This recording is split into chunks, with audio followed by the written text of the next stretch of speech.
How do I find a supervisor? That's a That's a really big good one. question. That's a big one. Especially Yeah. especially since, guys, we have to BCBAs have to be licensed in many, many states, and a lot of states are now starting licensing.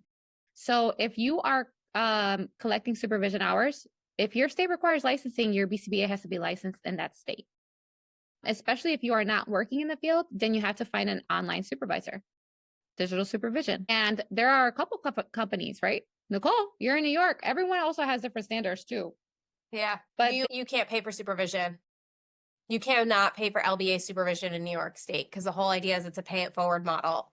So you could pay for BCBA supervision, but it doesn't it gets tricky because to find somebody who is licensed in New York, because you can't pay somebody who's licensed in New York to provide supervision necessarily.